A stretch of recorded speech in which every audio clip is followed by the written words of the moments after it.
Sambil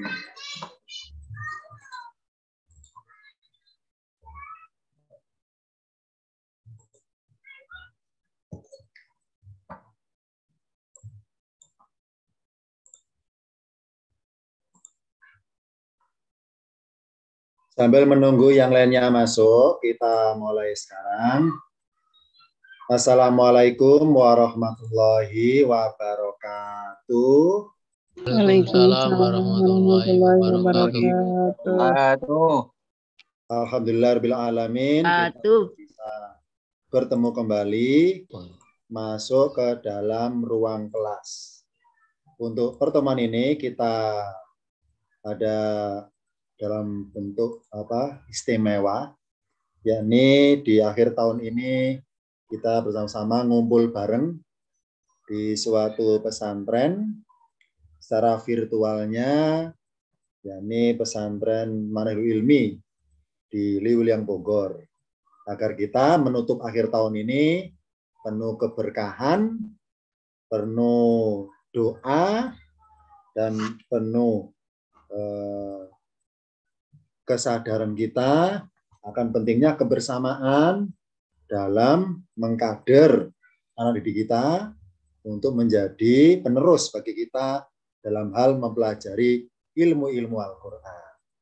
Jadi pada kesempatan ini kita sedikit istimewa dikarenakan kita biasanya ngumpul di ruang kelasnya Bikinmas. Untuk pertemuan ini kita ngumpul barengnya di ruang kelas virtualnya Manahilul Ilmi.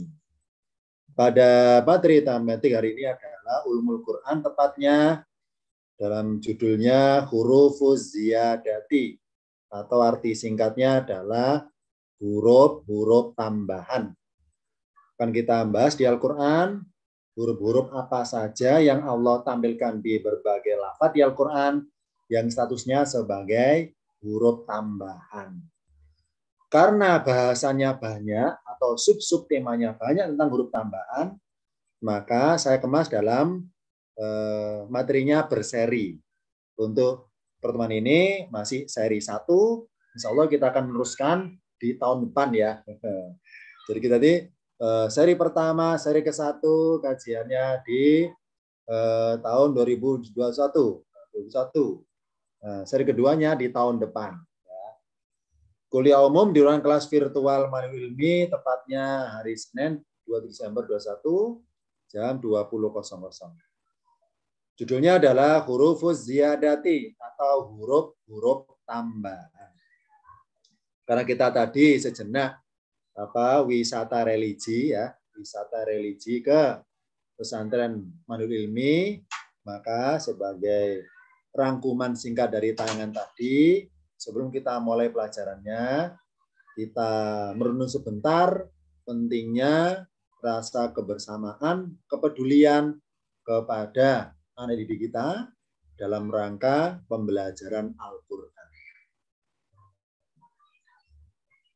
Ini beberapa tampilan foto dari kegiatan ataupun pembelajaran di Manahilul Ilmi. Yang sebelah kiri ini adalah para santri yang putri sedang belajar bersama ustadzanya. Yang sebelah kanan ini di ruang base camp-nya, karena bersifat sementara ruang kelas masih dalam proses waktu itu. Ini masih ditampung di dalam base camp-nya, ini yang di ruangan tertutup. Sedangkan yang gambar tengah adalah ini di masjid yang sifatnya masih dalam sederhana prosesnya. Ini foto bersama dengan mudir atau tadi Ustadz Adam beserta ustadzanya. Ini mengabadikan agar kita menjadi semangat sebagai orang tua bahwa nanti setelah kita meninggal semuanya, mereka semua ini adalah air mancurnya ilmu-ilmu Al-Quran di masa mendatang. Sebagaimana nama pesantrennya Manahilul Ilmi, yakni air mancurnya ilmu. Air mancurnya ilmu Al-Quran yang mendatang diharapkan dari mereka nanti meneruskan bagaimana pembelajaran Al-Qurannya, meneruskan bagaimana belajar ilmu alatnya, meneruskan bagaimana belajar ulumul Qur'annya sebagaimana kita pelajari pada kesempatan kali ini. Jadi puluhan tahun mendatang setelah kita meninggal semua, maka mereka ini harapan kita untuk meneruskan ilmu Al-Quran di masa-masa mendatang. Maka butuh adanya penyemangat dari kita yang masih hidup agar senyum mereka, semangat mereka dalam belajar Quran itu tetap terjamin oleh kita di belakang layar atas budi kita kepada mereka. Jadi harapan kita setelah kita meninggal nanti, kita pingin yang nerusin mempelajari Ummul Quran, yang nerusin kajian tematik Ummul Quran, diharapkan mereka lah sebagai air mancurnya ilmu Al-Quran di masa-masa mendatang. Ini serangkuman singkat dari tampilan sebelumnya tadi. Sekarang kita masuk pada materi pelajarannya, mengenal huruf-huruf tambahan. Hurufuz ziyadati atau, sebentar ya, ada gangguan singkat, sebentar. Hurufuz ziyadati atau huruf-huruf tambahan dalam materi pembelajaran ulumul Quran. Ingat bahwa kita ini di setiap hari Senin malam berkumpul adalah ngumpulnya bareng. Karena bersifat kuliah umum. Apa umumnya itu? Umum yakni yang masuk ruang kelas ini bercampur. Dari jamaah kalangan sendiri Beginas dan juga jamaah di luar. Diundang juga. Menjadi satu dalam ruangan ini, memulai dari peserta dari tingkatan paket 1 sampai paket 10 ke atas. Nah, sedangkan materi ilmu Quran adalah ini contoh materi-materi dari tingkatan paket 10 yang saya kemas dalam bentuk sederhana agar kita yang barangkali merasa awam, belum belajar pembelajar ilmu alatnya, insya Allah bisa mengikutinya. Hurufuz ziyadati, huruf-huruf tambahan di Al-Quran terbagi menjadi 2 kategori. Yang pertama ada huruf itu statusnya tuktabu la tuntoku. Tuktabu artinya hurufnya tertulis, tapi la tuntoku tidak terucap. Jadi tertulis dalam ayatnya, dalam lafadznya, tapi nggak terbaca. Yang kedua, ada juga huruf ziyadah, huruf tambahan yang statusnya adalah tuntoku la tuktabu. Ini kebalikannya. Yani hurufnya itu terucap, terbaca, tapi nggak ada hurufnya. Nah, lebih aneh lagi ya. Kalau sebelah kanan mungkin kita sedikit maklum. Oh, ada huruf di Al-Quran, tuktabu. Apa tuktabu? Hurufnya tertulis. Tapi la tuntoku apa? Tidak terucap, nggak terbaca. Tapi di Al-Quran ada juga yang hurufnya itu terbaca, hurufnya terucap. Tapi nggak ada hurufnya, nggak tertulis. Nah, ini lebih aneh lagi. Nah, memang itulah di Al-Quran ya. Allah buat dalam firman-Nya itu ada huruf tertulis tapi nggak terucap. Ada huruf terucap tapi nggak tertulis. Akan kita ungkap contoh beberapa ayat. Mana kategori tuktabu la tuntoku dan mana kategori tuntoku la tuktabu. Ini istilah dalam ulumul Quran ini. Tuktabu la tuntoku tertulis tapi tidak terucap. Tuntoku la tuktabu terucap tidak tertulis. Kita buka dulu catatan yang pertama yang sebelah kanan. yakni huruf-huruf yang tuktabu tertulis tapi la tuntoku tidak terucap. Contoh, misalnya di Al-Quran ada kata berbunyi ini yang tertulis la u'adzibanna. Ini contoh misalnya ada kata di Quran berbunyi la u'adzibanna. Ini kalau dipenggal di urai-urai perkata, ini jumlahnya ada 3 kata. La artinya sungguh. Ini kalau perkata yang sungguh ya. Kalau dalam rekan kalimatnya bisa artinya niscaya kalau bermaksud jawab. La sungguh. U'adziba. U'adziba artinya aku menyiksa. Arti bahasanya aku menghukum. U'adziba. Ciri pelakunya aku berwarna alif ya. Yang merasa menjadi anggota kelas tingkatan paket 3. Insya Allah kenal lafadz u'adziba ini. Lafadznya, jenisnya atau bentuknya fi'il mudhari. Bentuk sedang cirinya huruf-huruf anita pelakunya di awal. La u'adziba, sungguh aku menyiksa.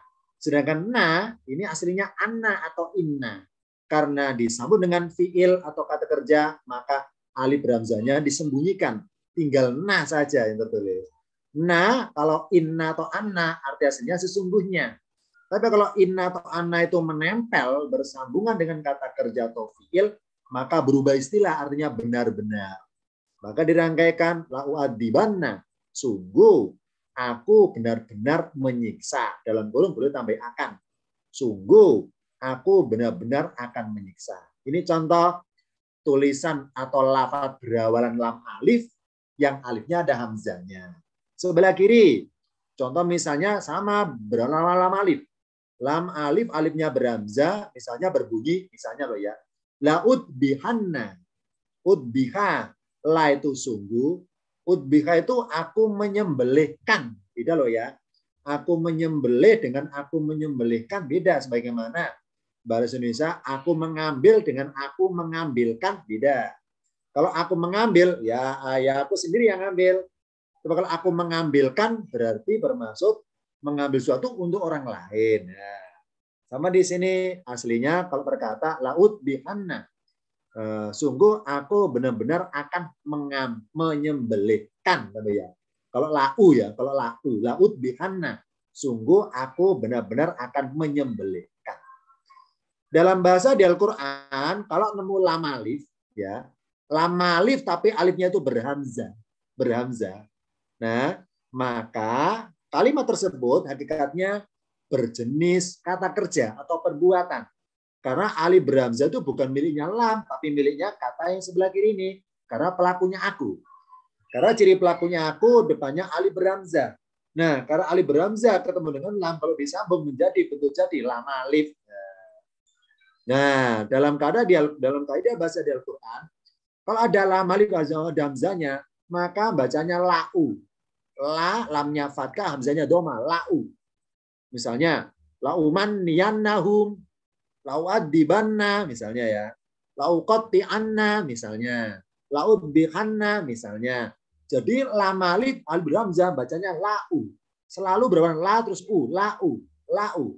Nah, oleh Allah dalam suatu kata di Al-Quran yang juga awalannya lam alif, alifnya berhamzah, agar hikmahnya agar tidak dibaca maka oleh Allah dimunculkan huruf tambahan alif agar hamzahnya berbunyi a, la'at bahanna. Ini kalau alifnya dihapus, mari kita bayangkan di Arabnya gundul. Apa Arab gundul? Tulisan Arab nggak ada harokatnya, Arabnya gundul namanya. Nah, kalau Arabnya gundul, maka membacanya kata yang saya lingkar-lingkari kelip ini dalam pointer saya ini bacanya laut bihanna. Ya, laut bihanna. Kenapa? Dari mana taunya lau? Karena kaidah di Al-Quran kalau ada tulisan lam alif alifnya berhamzah maka doma. Ini kalau berbentuk fiil ya kata kerja. Doma. Lau'ad bibanna misalnya. Laud bihanna misalnya. Ini kalau Arabnya gundul, nggak ada harokatnya. Nah, karena Allah pengen tulisan lam alif itu hamzahnya fathah atau berbunyi a, maka dari proses dulu ala gundul Qur'annya itu hikmahnya agar penulisannya tidak keliru, hamzahnya harus fathah, tidak ikutan doma kayak yang lainnya. Hikmahnya ada muncul alif di sebelah kirinya. Ini namanya tuktabu. Alifnya tertulis tapi enggak terbaca. Jadi maksudnya bahwa huruf hamzah fathah ini tidak dibaca panjang, tidak berbunyi diseret. La'at bahanna, tidak seperti itu. Ya, tuktabu tertulis tapi latun toku tidak terucap. Ya. Maka lafaz la'at bahanna tertulis huruf alif yang tidak terucap, yakni keberadaannya tidak berpengaruh kepada bacaannya, tetap hamzahnya fathah langsung nyambung ke huruf dal. La'at bahanna. Tidak dibaca panjang atau diseret gara-gara ada alif, tidak, ya, nggak pengaruh. Jadi bentuk jadi bacanya tetap berbunyi la'at bahanna. Kalaupun barangkali nggak ada alif, tetap berbunyi la'at bahanna. Itu kalau berharokat loh ya. Tapi kalau nggak ada harokatnya, dikhawatirkan manusia atau kita membaca laut bihanna. Ini contohnya. Karena lam alif, alifnya berhamzah, itu kaidahnya bacanya lau, semuanya nih lau. Kalau lafadznya berjenis fiil atau kata kerja. Lau semuanya. Nah, supaya tidak berbunyi lau, itulah oleh Allah hamzanya difathahkan supaya menjadi fathah. Ada bantuan huruf tambahan berupa alif. Oh, berarti statusnya alif dalam kalimat ini adalah alifnya tuktabu, tertulis tapi latuntoku, tidak terucap. Contohnya ini lafaz dari ayat mana? Kita buka pada tabel berikutnya nanti. Sekarang sebaliknya. Misalnya kalimat tuntoku latuktabu. Ya, ini apa? Kalimatnya terucap, terbaca, tapi latuktabu, nggak tertulis. Contoh. Yang atas ada kata sohibun. Sonya panjang ada alifnya. Sohibun. Artinya sahabat. Kitabun. Artinya kitab. Kitabun tanya dibaca panjang kenapa? Karena ada alif. Sohibun. Sonya dibaca panjang kenapa? Karena ada alif. Nah, ada kalian di Al-Quran. Tulisan sohibun nggak ada alifnya. Hanya kode isyarat fathah berdiri kecil.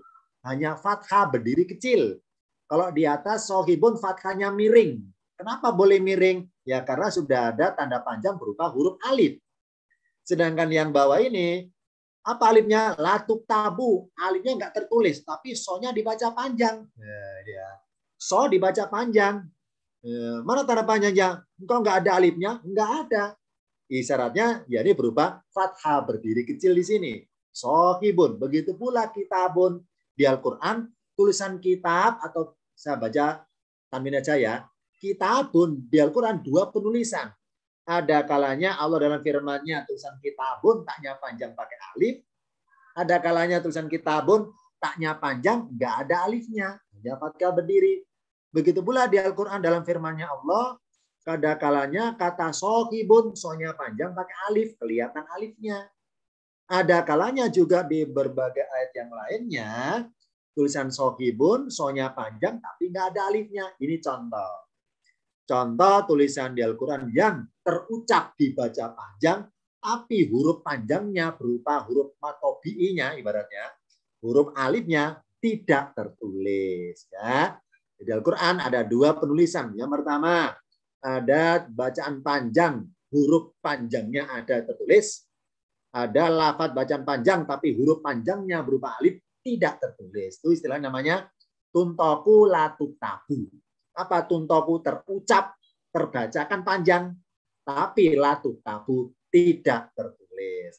Maka lafaz sohibun, sonya panjang sohibun, dan kitabun tidak tertulis huruf alifnya yang baris kedua ini. Meskipun nggak ada alifnya yang warna merah, tapi tetap terucap bacaannya panjang. Berupa apa kodenya panjang? Ya fathah berdiri ini. Sohibun, sonya panjang. Kitabun, tanya panjang. Jadi hurufnya tidak tertulis, tapi terbaca. Maksudnya terbaca bacaan panjang, meskipun tanda panjangnya itu berupa huruf alif, tidak kelihatan huruf alifnya. Sekarang contoh dalam ayatnya masing-masing. Misalnya lafaz sohibun, tertulis alifnya, kelihatan jelas. Yang bawah sohibun, tidak tertulis huruf alifnya. Sama artinya sahabat. Ya, sohibun dalam beberapa terjemahan bebas di Al-Quran, kalau konotasinya kepada neraka, sohibun zamannya ashabun atau surga, sohibun ashabun diartikan penghuni. Ya, penghuni. Karena kosakata bahasa Indonesia yang berarti atau bermaksud kata-kata sahabat itu dari bahasa Arab. Jadi kosakata sahabat bahasa Indonesia dari bahasa Arab, sahabat. Jadi di Indonesia belum diartikan maksudnya. Kalau pengen tahu apa artinya sahabat secara bahasa, artinya penghuni. Arti aslinya sohib adalah penghuni. Nah, kenapa teman kita akrab dinamakan sahabat? Kalau memang sohibun artinya penghuni, apa hubungannya? Kata sahabat dengan kata penghuni, apa hubungannya? Wah, ada hubungannya, ada. Apa hubungannya ya? Nih, dari daftar nama-nama teman kita yang kita hafal, ya, ada 1 teman kita, ada 2 teman kita yang namanya menghuni di hati kita. Karena menghuni di hati, berkesan, tersentuh, akrab, jadilah sahabat. Jadi teman yang akrab kenapa dikatakan sebagai sahabat? Karena dari segi bahasa sendiri, sohibun artinya penghuni. Yakni nama teman kita itu menghuni di hati kita, berkesan. Sedangkan nama teman yang lainnya itu tidak berkesan bagi kita. Nah, yang berkesan itulah, yang akrab itulah dikatakan sohibun. Namanya menghuni di hati kita, diistilahkan sahabat. Baris atas alifnya tertulis sohibun. Baris yang bawah alifnya enggak tertulis, tapi tetap huruf shotnya dibaca panjang. Contoh dalam ayatnya saya mengutip dari surat Al-Kahfi 34 sampai dengan 37. Ini panjang ya, panjang ini. Ini maaf karena panjang ayatnya atau banyak ayatnya. Tampilan Arabnya saya perkecil ya, saya perkecil. Jadi karena panjang saya berikan terjemahan bebas dari kutipan dalam tulisannya langsung saja. Yang pertama baris paling atas ada kata li sohibihi. So-nya panjang nggak pakai alif, hanya fathah berdiri. Li sohibihi. Sedangkan di ayat 37 sohibuhu. So-nya panjang pakai alif ya. Kita baca bahas huruf shotnya ini. Qala lahu sohibuhu. So-nya panjang pakai alif. Kalau yang atas faqala li sohibihi. So-nya panjang nggak pakai alif. Hanya kode fathah berdiri. Nah, kalau yang atas ini li sohibihi dinamakan apa nama tadi ya? Tuntoku latuk tabu. Terucap dibaca panjang, tapi latuk tabu tidak tertulis alifnya. Sedangkan yang bawah ini karena ada alifnya tuk tabu, tuk apa tuk tabu tertulis dan tuntoku apa terbaca karena jelas kelihatan di sini. Ya, ada dua kata-kata sohib atau sahabat dalam satu kisah ini di Al-Kahfi. Allah bedakan penulisannya. Allah bedakan. Di ayat 34 sohibi, sonya panjang nggak ada alifnya. Di ayat 37 sohibu, sonya panjang tapi pakai alif. Maka yang kita ungkap apa hikmahnya Allah bedakan penyebutan kata-kata sahabat di kisah Al-Kahfi. Kita buka catatan berikutnya. Langsung saja, sengaja saya tampilkan terjemahnya langsung. Wa kana lahu, ini ayatnya mengkisahkan dialog dua orang. Dua orang sahabat yang akrab sekali. Ibaratnya bertahun-tahun akrab sekali. Nah, dari akrabnya dua orang ini, saya bilang si A sama si B itu aja ya. Nah, suatu ketika si A itu berkata kepada si B. Nah, nada perkataannya itu ada unsur sedikit menyombongkan diri. Nah, makanya Allah gambarkan kisah singkatnya, dialog berdua itu. Wa kana lahu samarun. Jadi si A itu mempunyai samarun, kok perkatakan buah. Ini bukan pengertian buah seperti buah dimakan, buah jeruk apel, bukan gitu. Jadi buah dari hasil usahanya itu. Makanya biarkan bebas bahas tafsir dengan kekayaan. Wa kan lahu samarun, dan si A itu mempunyai kekayaan yang besar. Faqala li sohibihi. Maka ia berkata kepada sahabatnya dalam kurung kawannya. Kawan yang mana? Yang si B maksudnya. Si B yang dalam kurung tambah ini beriman. Apa ucapannya? Wa huwa yuhawiruhu. Dan dia ketika berkata itu sedang yuhawiruhu. Sedang bercakap-cakap dengannya. Dengan si B. Apa bunyi perkataan si A kepada si B? Ini perkataannya ya, direkam. Ana aktsaru minka malan wa azu nafaron. Ini saya baca perkata ya. Ana aku, baik si B, aku atau saya, aku aktsaru minka lebih banyak darimu. Malan, harta. Arti bahasnya, hartaku lebih banyak darimu. Dalam hal harta, aku lebih banyak darimu. Wa azu nafaron, dan para pengikutku lebih kuat daripada pengikutmu. Kalau istilah sekarang namanya follower ya. Si A sama si B itu sama-sama apa ya? Sama-sama teman akrab. Si A bilang, wahai si B,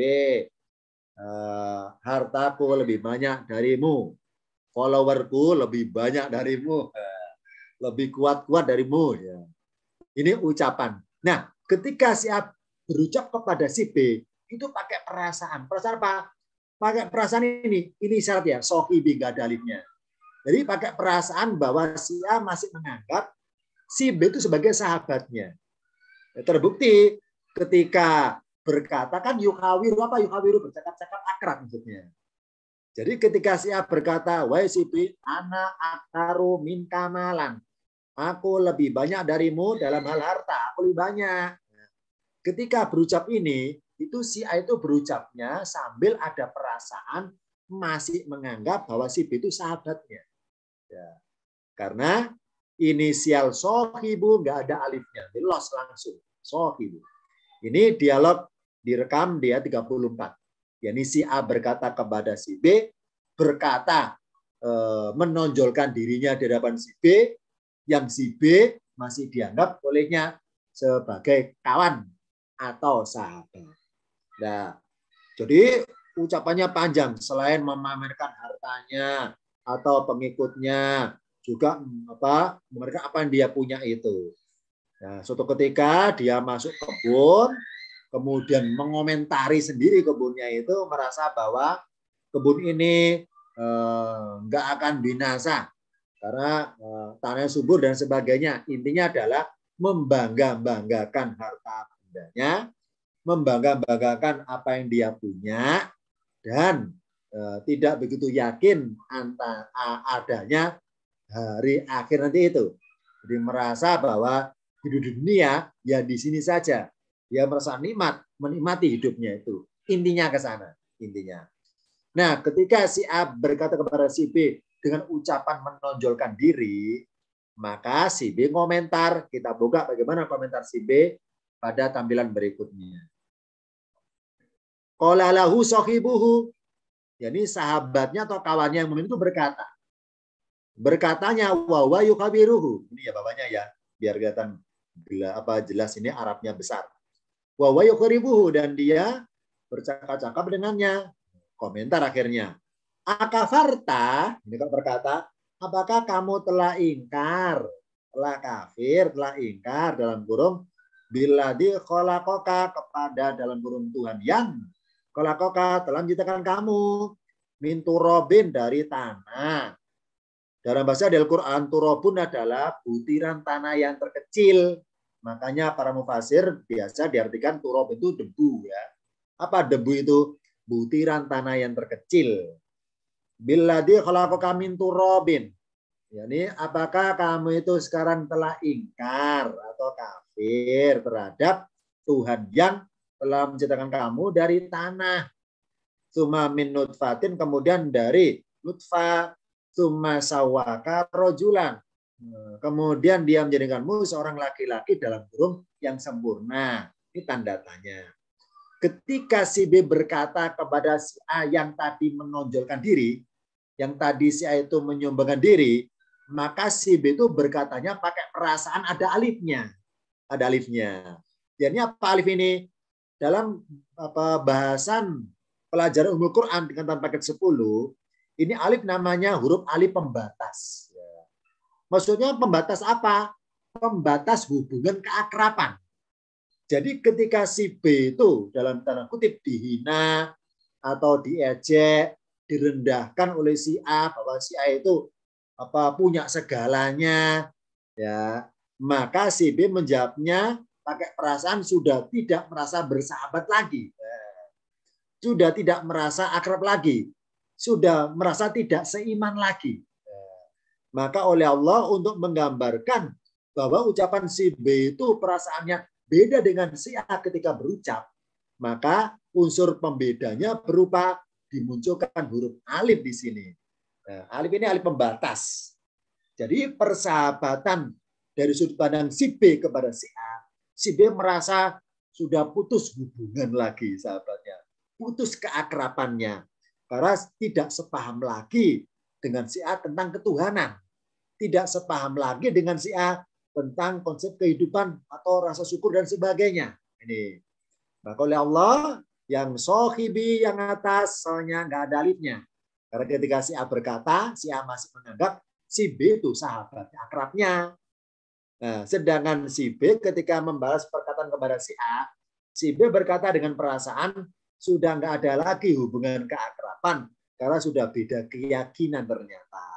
Ya ini si A yakin bahwa nggak ada itu kiamat, nggak ada itu hari akhir. Oh, udah berubah keyakinannya ternyata. Maka si B membalas ucapan pakai perasaan yang berbeda, nggak sepaham dengan si A lagi. Ini alif fungsinya sebagai huruf alif pembatas, jadi pembatas hubungan keakraban. Karena dalam bahasa Al-Quran, ketika ada suatu kata, entah kata jenisnya isim, kata kerja, atau isim, kata benda, atau fiil, kata kerja, kalau ada alifnya, ada kalanya. Alifnya berfungsi sebagai huruf alif pembatas hubungan keakraban. Kalau ada alifnya, maka ada batasannya, pemahaman lafaz tersebut. Kalau nggak ada alifnya, maka nggak ada batasannya, pemahaman lafaz tersebut. Contoh, selain surah Al-Kahfi akan saya buka contoh dari surat yang lainnya. Ini adegan peristiwa Rasul Muhammad bersama Abu Bakar di Gua Thur. Ini Allah rekam di sini. Surat At-Taubah ayat 40. Saya baca berkata ya. Illa. Ini hati-hati ya. Yang merasa masih belajar tingkatan paket 1. Masih tarjim Quran per kata. Masih dalam misi mengoleksi kosakata. Hati-hati ya. Tidak semuanya illa itu artinya kecuali. Tidak semuanya loh ya. Hati-hati. Contoh di sini. Illa ini artinya apa Ustadz? Apakah kecuali? Oh bukan.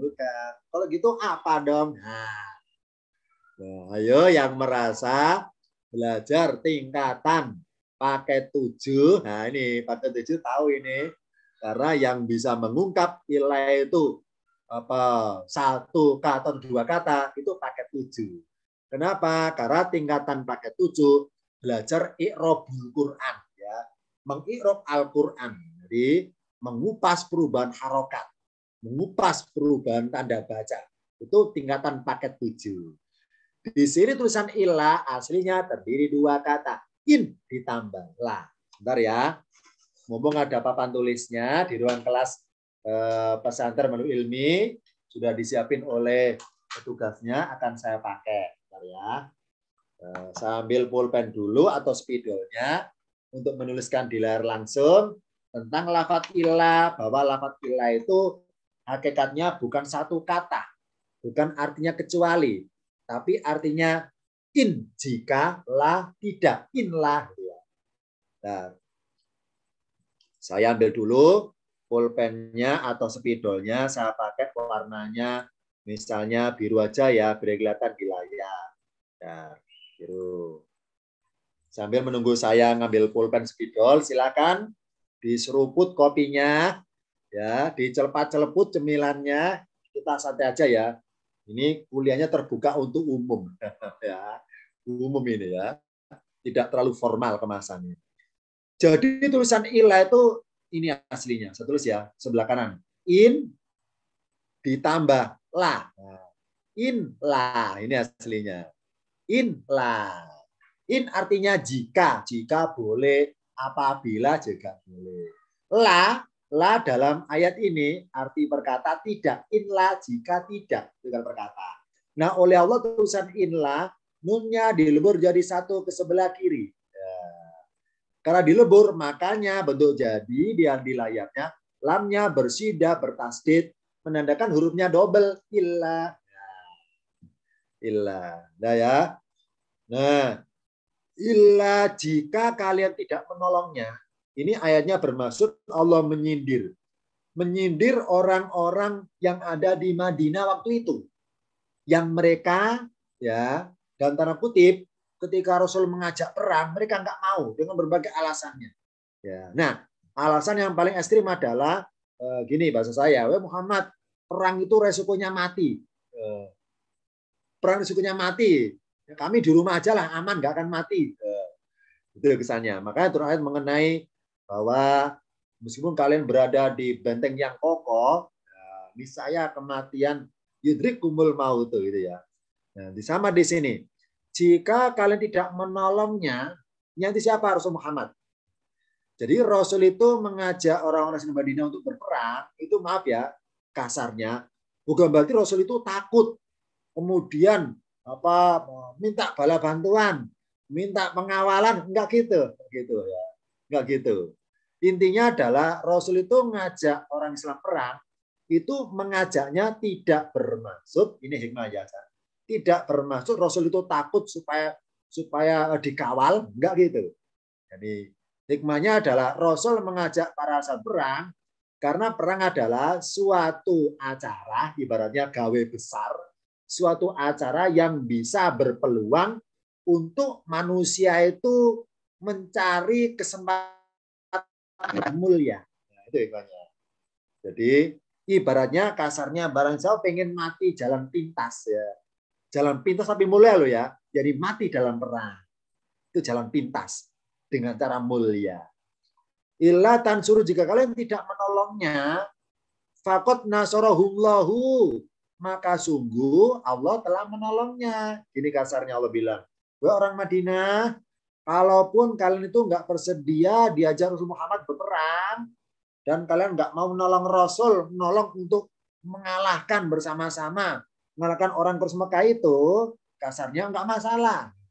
Karena kalaupun Rasul sendirian berangkat perang, atau berdua saja, Allah telah menolongnya meskipun tidak ada kalian semua. Nggak ada waktu itu kalian, nggak ada. Kapan Allah menolongnya? Id akhrajahul ladina kafaru. Ketika, ini urutan mengartikannya dari id loncat ladina kafaru. Kenapa loncat? Karena subjeknya dulu, baru predikatnya. Mana subjeknya pelakunya? Ladina kafaru. Mana predikatnya perbuatannya? Akhrajahu. Ayo barangkali yang merasa tingkatan paket 1 atau paket 2, paket 3 sudah tahu ya kaidahnya. Apa kaidahnya? Setiap ada fiil, pasti ada fa'ilnya. Setiap ada kata kerja, pasti ada pelakunya. Setiap perbuatan, pasti ada yang berbuat. Contoh di sini, apa artinya akhroja? Mengeluarkan. Karena konteksnya perang, diartikan mengusir. Siapa yang mengeluarkan? Nah, kalau pelakunya di sebelah kiri, maka urutan mengartikannya pelakunya dulu, baru kata kerjanya. Nah, jadi terjemahan tepat adalah it aladina kafaru akhroja. Ketika orang-orang yang mereka telah kafir mengusirnya atau mengeluarkannya. Dua-duanya hu di sini bermaksud kepada hu yang pertama, yakni Rasul Muhammad. Lanjutannya Tsania, jadi Rasul sebagai Tsania, perkata itu orang yang kedua. Itsna ini dari jumlah 2 orang itu. Ini adegan peristiwa Rasul berdua bersama Abu Bakar di Gua Tsur. Idhuma, ketika mereka berdua fil gori, di dalam gua. Id yakulu, ketika dia berkata, kepada siapa? Dia siapa di sini? Rasul Muhammad. Kepada siapa? Li sohibihi, kalau berkata bagi sahabatnya. Arti bahasanya kepada sahabatnya. Apa perkataannya kepada sahabatnya? La tahzan, janganlah kamu bersedih. Bersedih hati. Innallaha, sungguhnya Allah ma'ana, bersama kita.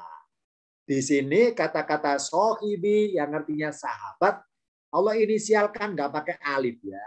Ingat adalah alif fungsinya huruf pembatas. Dengan ditiadakannya alif, maka berkesan bahwa persahabatan Rasul Abu Bakar itu begitu akrabnya hubungannya. Begitu akrabnya hubungannya. Seperti saudara sendiri gitu hikmahnya ya.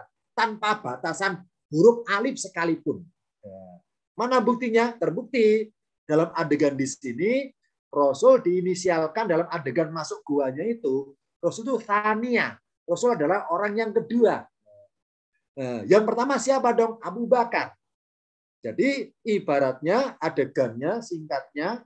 Jadi Rasul percaya penuh kepada sahabatnya itu. Abu Bakar ketika masuk gua, Abu Bakar duluan memastikan aman apa tidak. Ya Rasul aman, let's go, gitu ya. Siap 86 itu ya dari kita ya. Ya Rasul udah aman ini. Nah, jadi Rasul percaya penuh pada Abu Bakar. Di mana kita sembunyinya? Oh di gua ya Rasul. Bagaimana guanya, aman apa enggak? Itu apa kata Abu Bakar intinya. Jadi Rasul persahabatan Abu Bakar itu sangat akrab. Bahkan nggak ada batasan huruf alif sekalipun, nggak ada batasan. Percaya penuh. Makanya kata Tsania berbentuk kepada Rasul. Rasul orang yang kedua. Kenapa kedua? Karena begitu percaya penuh kepada sahabatnya itu. Nah, Abu Bakar sebagai al-awalu, orang yang pertama dalam gua itu. Maksudnya untuk mendahului masuk, memastikan aman apa tidak. Pokoknya Abu Bakar itu dipercaya penuh oleh Rasul karena sahabat kepercayaannya. Itulah hikmahnya ya Rasul untuk mengajak hijrah ke Madinah sembunyi. Rasul milih bersama Abu Bakar, bukan bersama yang lainnya. Nah, yang lain udah berangkat duluan, rombongannya Umar udah berangkat, rombongan yang lain udah berangkat. Rasul dan Abu Bakar disembunyi berangkatnya. Ini contoh. Jadi kata sohibi, sonya nggak ada alifnya. Oh berarti persahabatan dua orang itu ya sangat akrab, sangat akrab. Nah, ya. Nah, ketika sahabat Rasul dan Abu Bakar itu merasa khawatir ketika ada adegan orang terus Mekah itu mendekati gua karena pengen apa ya, pengen digeledah kasar guanya ya, ditengok ke dalam baratnya itu hampir aja ketahuan ya. Abu Bakar gemetar, intinya Rasul tenang aja, Rasul tenang aja. Abu Bakar lah tazan, jangan bersedih, tenang aja, tenang, nggak akan ketahuan, tenang aja. Allah itu bersama kita, tenang aja. Nah, dalam adegan ini ada kalimat hikmah, yakni jadikanlah hati kita itu seluas samudra kalau menyimpan kebaikan. Jadikanlah hati kita itu sedalam lautan kalau menyimpan keburukan. Dan jadikanlah hati kita itu setenang gua Thur ketika menyimpan ucapan Rasul, la tazan innallaha. Jadi kalau kita itu hati kita ada kebaikan, mari hati kita itu seluas samudra. Ini apa? Stoknya nggak habis-habis dalam kebaikan. Nah, orang-orang jatuh saya tolong. Meskipun tim baliknya buruk sama saya balas tetap baik terus. Kenapa? Stok kebaikan yang saya punya seluas samudra. Mari jadikanlah hati kita seluas samudra kalau menyimpan kebaikan. Tapi kalau saya lihat buruknya orang, saya pendam dalam-dalam, nggak akan saya sebarkan, nggak akan saya viralkan ya. Makanya jadikanlah hati kita sedalam lautan kalau menyimpan keburukan. Dan jadikanlah hati kita setenang gua Thur ketika menyimpan ucapan Rasul yang berbunyi la tazan innallaha. Jadi ketika orang gelisah, orang khawatir was-was, kita tenang. Seperti tenangnya gua Thur mendengar ucapan Rasul kepada sahabatnya itu. Ya, kalimat hikmahnya, jadikanlah hati seluas samudra kalau menyimpan kebaikan. Jadikanlah hati sedalam lautan kalau menyimpan keburukan. Jadikanlah hati setenang gua Thur kalau menyimpan ucapan Rasul. La tazan innallaha. Rasul ngasih rasa tenang kepada Abu Bakar supaya jangan gelisah. Kenapa? Allah bersama kita Abu Bakar. Jadi separah-parahnya kita ngalami, ya sewas-wasnya kekhawatiran kita ngalami, tenanglah, Allah bersama kita. Ini Rasul masih tenang kepada Abu Bakar. Berikutnya, misalnya kalimat yang atas la'at bahanna, ya, la'a hamzanya fathah, la'at bahanna, ini huruf aslinya, ini aslinya. Sebelum Allah tambahi alif, aslinya gini, la'at bahanna. Oleh Allah tambahi alif akhirnya, ada alifnya di sini, la'at bahanna. Jadi adanya alif, nggak ada alif, nggak pengaruh.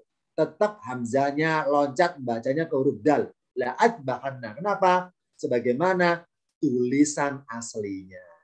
Apa artinya la'at bahannahu? La artinya sungguh, atbahanna atau benar-benar dalam kurung akan menyiksa, dirinya akan menyiksanya. Siapa yang berkata aku di sini?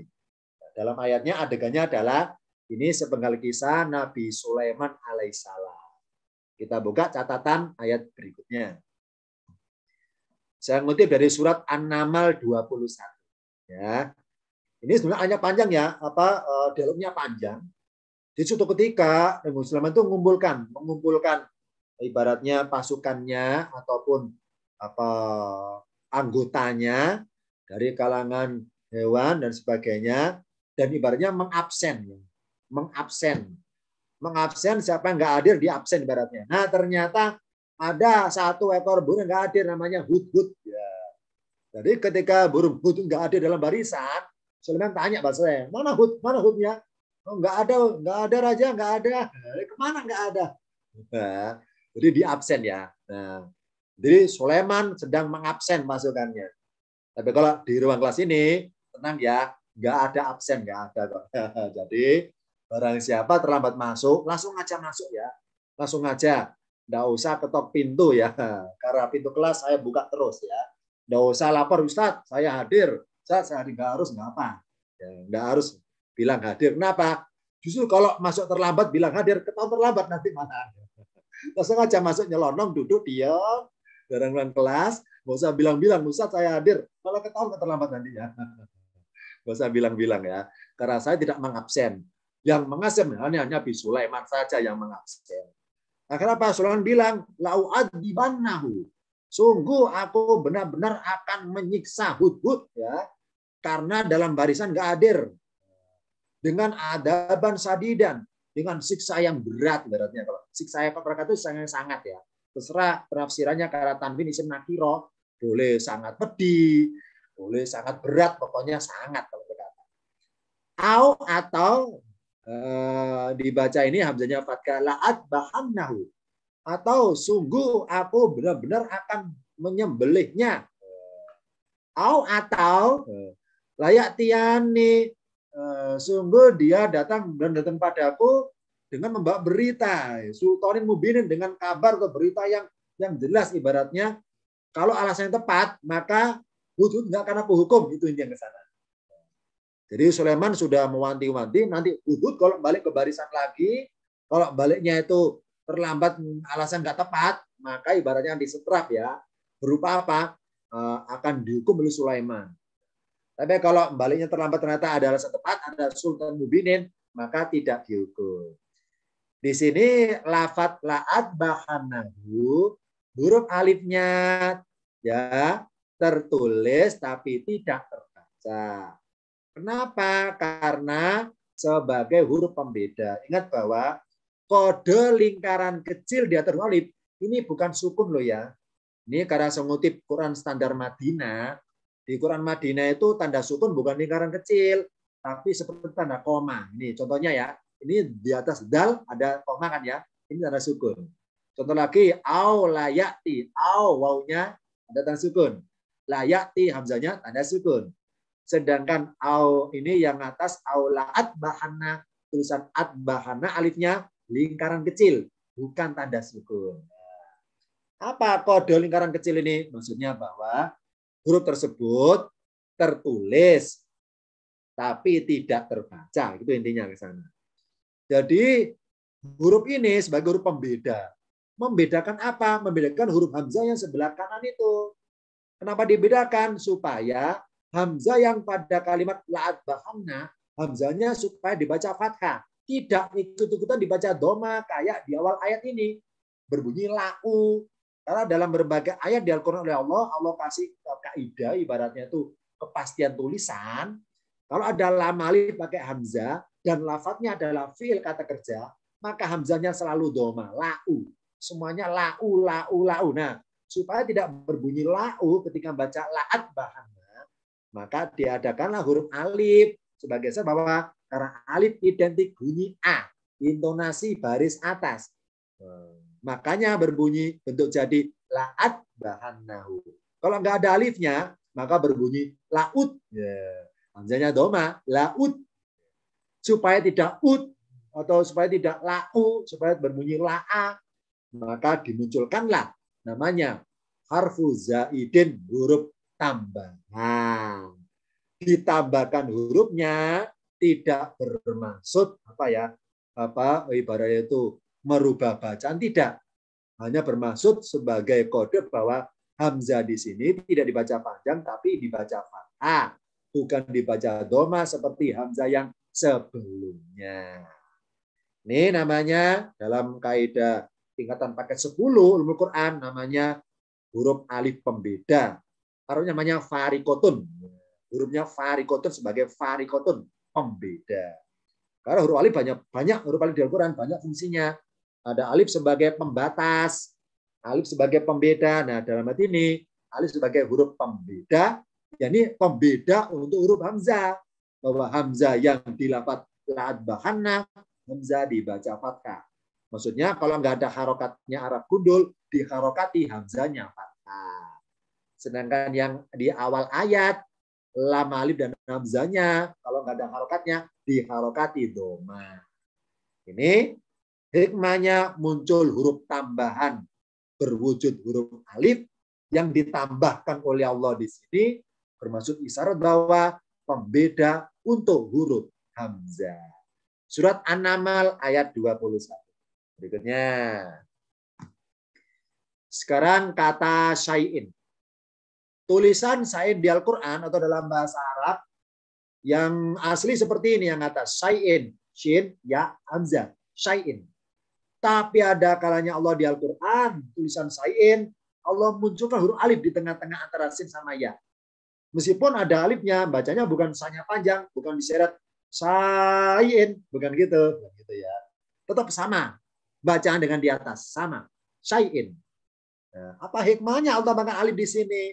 Jadi ada kalanya huruf alif Allah munculkan pada suatu kata, entah kata berjenis isim, kata bermaksud nama atau benda sesuatu, atau kata berjenis fiil, kata kerja atau perbuatan. Allah munculkan huruf alif yang statusnya sebagai huruf tambahan. Akan kita ungkap di berbagai ayat kata-kata syai'in selalu tulisannya shin ya hamzah, shin ya hamzah. Tapi ternyata di Al-Qur'an juga lafaz syai'in muncul alifnya tengah-tengah. Padahal artinya sama, yakni apa? Sesuatu. Syai'in nggak pakai alif, artinya sesuatu. Yang bawah syai'in ada alifnya, sama artinya sesuatu. Kita buka hikmah adanya huruf tambahan alif dalam lafaz syai'in. Tepatnya sambil contoh dari Al-Kahfi 23. Saya baca perkata ya, artinya perkata. Wala dan janganlah. Takulanna, ini dua kata. Takula ditambah na. Nah itu artinya inna anna aslinya, benar-benar atau sungguh-sungguh. Takula artinya kamu berkata, karena kamu benar-benar berkata. Arti bebasnya wala takulana dan janganlah kamu benar-benar berkata. Boleh berkata, boleh mengatakan, silakan pilih. Wala takulana dan janganlah kamu benar-benar mengatakan. Li syai'in kalau berkata bagi sesuatu. Arti bebasnya untuk sesuatu. Lanjutannya, berkata apa untuk sesuatu itu? Ini sesungguhnya aku. Fa'ilun kalau berkata yang berbuat, yang mengerjakan. Yang merasa anggota tingkatan paket 4, insya Allah tahu ini. Apa sih fa'ilun? yakni isim, kata bermaksud nama atau benda. Isim apa namanya? Isim fa'il, nama pelaku yang kebetulan wazannya, polanya sama dengan lafadznya, fa'ilun. Ini fa'ilun, sungguhnya aku yang berbuat. Nah, dalam bahasa Al-Quran, kalau ada suatu ucapan seseorang yang ucapannya itu pakai kata benda, bukan pakai kata kerja, itu status kekuatan hukumnya lebih unggul daripada kata kerja. Karena ada kaidahnya. Apa kaidahnya? Al-ismu dalam, ini pelajaran dengan pakai 10 ya, ilmu Quran. Al-ismu ablagu minal fi'li, itu kaidahnya. Al-ismu ablagu minal fi'li. Isim lebih unggul daripada fi'il. Maksudnya apa? Barang siapa berbicara dengan kata-kata isim, kayak kata benda, dengan bicara kata-kata kerja, itu kekuatannya lebih kuat kata benda. Contoh, misalnya saya mengaku ya, saya mencuri. Berarti kan kata kerja, awalan mencuri. Kenalkan, saya mencuri. Nah, kalau saya rubah, saya pencuri. Beda. Kalau mencuri masih kata kerja, menipu masih kata kerja. Tapi kalau penipu, pencuri, jadi isim. Jadi kata benda.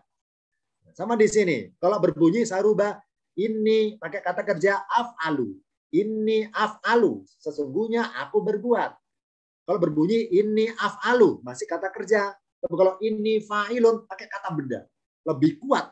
Kenapa? Bermaksud memastikan. Oh, berarti terjemah bebasnya adalah ini fa'il, sungguhnya aku pasti berbuat, pasti ngerjakan. Ini mana tanda pastinya? Karena pakai isim. Kaidahnya al-ismu ablagu minal fi'li.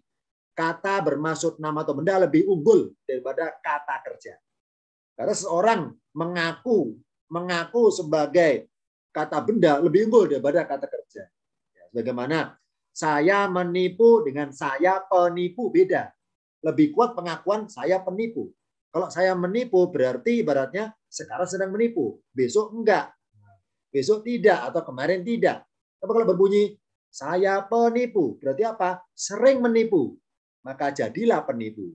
Sering mencuri, jadilah pencuri. Ya, ini sama di sini. Sering berbuat yaf'alu, jadilah fa'ilun akhirnya. Nah, karena pengakuannya pakai kata benda fa'ilun, maka terjemahan tafsirnya biasanya diartikan kata-kata pasti. Ini fa'il sungguhnya aku pasti ngerjakan. Fa'ilun dalika pasti ngerjakan itu. Godan besok. Nah, jadi di sini Allah melarang janganlah kamu benar-benar mengatakan untuk sesuatu yang kamu kerjakan besok, jangan dulu memastikan pasti ngerjakan. Jangan dulu. Jangan dulu. Kenapa? Karena baik kata kamu ya, karena takulana. Karena wahai manusia, ketika engkau mengatakan pasti ngerjakan, besok pasti kerjakan, itu berkesan bahwa engkau itu lebih mengetahui tentang nasibmu besok. Padahal Allah lebih mengetahui tentang nasibmu besok. Maka itulah jangan dulu mengatakan pasti kerjakan, melainkan katakanlah illaan yasha Allahu, kecuali sekiranya Allah menghendaki suatu terjadi maka terjadi. Ini contohnya. Intinya jangan mendahului memastikan dulu besok masih hidup dan mengerjakan sesuatu tersebut. Ya, ini contohnya. Jadi kata-kata pastikan. Ini kalau kita masuk masuk ke gate-nya jalan tol ya, tentu saya pastikan saldo cukup. Apakah boleh kata pastikan? Boleh kalau bermaksud sebelumnya, nggak apa-apa. Nggak apa-apa. Jadi ngasih info kepada pengendara, wahai pengendara, pastikan saldo cukup ya. Kalau nggak cukup, nanti di bel belakang ya, di klakson nanti ya, dari belakang ya. Jadi pastikan apa? Kalau sebelumnya nggak apa-apa. Yang nggak boleh adalah memastikan diri untuk besoknya itu, untuk nantinya itu. Nah, ini yang nggak boleh karena berbunyi dalika godan. Ini fa'ilun dalika godan. Jadi pastikan besok bisa dikerjakan. Nah, ini yang nggak boleh. Kalau pastikan saldo cukup boleh karena siapkan sebelumnya tadi itu. Di sini lafadz sayin huruf alifnya tidak terbaca. Sayin. Kenapa nggak terbaca? Kok ada huruf tambahan? Sebagai huruf pembatas. Pembatas apa? Pembatas terjadinya perbuatan, yakni sebagai penghalang. Maksudnya bahwa, wahai manusia, jika kalian sudah berani memastikan diri godan, apa godan besok, besok itu pasti ngerjakan sesuatu yang kalian kerjakan hari ini, pasti bisa ngerjakan, itu seakan-akan, wahai manusia, engkau itu seakan-akan engkau tidak ada sesuatu yang bisa membatasimu. Enggak ada sesuatu yang bisa menghalangimu. Padahal ingat bahwa namanya sesuatu itu wujud fisik benda. Sedangkan wujud fisik benda itu berada di dimensi ruang dan waktu. Nah, berarti kata-kata sayin dengan adanya alif sebagai penghalang. Yakni apa? Penghalang ketidakpastian terjadinya suatu tersebut. Yakni, wahai kalian manusia, jangan dulu berani memastikan diri besok pasti ngerjakan. Kenapa? Karena sebelum kalian bisa melewati huruf alif ini, bisa melewati ruang waktu, dimensi ruang dan dimensi waktu. Kalau sudah tahu maksudnya. Nah, di sini berkesan bahwa selama kalian belum mengetahui dimensi ruang dan waktu, maka jangan dulu memastikan diri bahwa besok pasti bisa mengerjakannya. Ini contohnya, alif sebagai penghalang bahwa manusia jangan dulu mendahului diri, memastikan diri bahwa godan besok fa'ilun pasti terlaksana, pasti berhasil berbuat. Padahal belum tahu nasib kalian sendiri, jangan berbuat sesuatu. Kalian saja diri kalian belum tentu besok masih hidup kok. apalagi berupa pada sesuatu tersebut. Ya. Jadi jangan berupa pada sesuatu. Kalian saja besok belum tentu ada kok. Apalagi kalian berupa pada sesuatu tersebut ya. Lebih tidak mungkin lagi ibarat. Ini contohnya. Ini yang pertama. Yang kedua, karena pentingnya ini larangan yang sifatnya penekanan tauhid, takulanna. Ini kan penekanan ini. Kenapa Allah kasih penekanan pakai tauhid yang pernyataan pakai na? Karena bersifat prinsip di sini. Apa prinsipnya itu? Intinya manusia dilarang mendahului Tuhan, itu kasarnya. Mendahului dalam tanda kutip, maaf kasarnya, sok tahu tentang nasibnya besok, gitu aja. Sok tahu bahwa besok masih hidup. Sok tahu bahwa besok itu masih hidup dan bisa mengerjakan sesuatu itu. Ya. Nah, sebagai gambaran karena ini merupakan sifatnya persoalan prinsip atau urusan besar dalam hal ini, makanya Allah rangkaikan versi kalimat ayatnya, yakni bacaan tanwin ketemu hamzah. Wala taqulanna li syai'in inni. Ya, berat ini ya. Bacaan tanwin li syai'in, tanwin in ketemu ini itu berat itu. Berat. Li syai'in inni itu berat. Yang kedua, ketika dibaca wasal godan ketemu illa hamzah, berat juga ini. Dalika godan illa, berat ini. Jadi pergantian berbunyi dan menuju i itu berat. Berat ya. Ini. Jadi karena begitu beratnya persoalan perkara tentang ayat ini, maka digambarkan beratnya dengan intonasi bacaan tersebut. Bacaan tanwin ketemu hamzah itu terucapnya terasa berat, sebagaimana beratnya perkara dalam hal ini Allah perkarakan. Kenapa? Allah memperkarakan manusia. Kalau manusia sudah berani memastikan diri sebagai fa'il untuk perbuatan besok. Memang kaidahnya bahwa setiap ada fi'il pasti ada fa'ilnya. Ya. Tapi untuk perbuatan fi'il yang godan, yang besok-besok, kan kita nggak tahu siapa fa'ilnya. Makanya Allah melarang jangan dulu memastikan diri sebagai fa'il untuk perbuatan besok. Ini contohnya. Makanya betul adalah bilang insya Allah itu yang betul itu. Insya Allah. Kenapa? Ada rasa kepasrahan kepada Allah. Karena kata-kata insya Allah sebagai penjelmaan dari kata-kata an yasha Allah di sini. Jadi ketika baca ini kalau dipilih bacaannya, lebih abdolnya baca nyambung. Nyambung ini, nomornya dilewati. Fa'ilun dalika godan illa, dilewati ayatnya. Kenapa? Karena ilah insya Allah ini satu rangkaian dengan kata sebelumnya, satu rangkaian. Jadi makanya ketika membaca nyambung, godan tanwin ketemu hamzah, berat bacaannya sebagaimana sayin ketemu ini, berat juga bacaannya. Nah, gambarnya beratnya bacaan itu menggambarkan perkara yang dibahas dalam ayat ini juga. Apa perkaranya itu? Seseorang berani memastikan diri bahwa sesuatu besok pasti terlaksana dikerjakannya.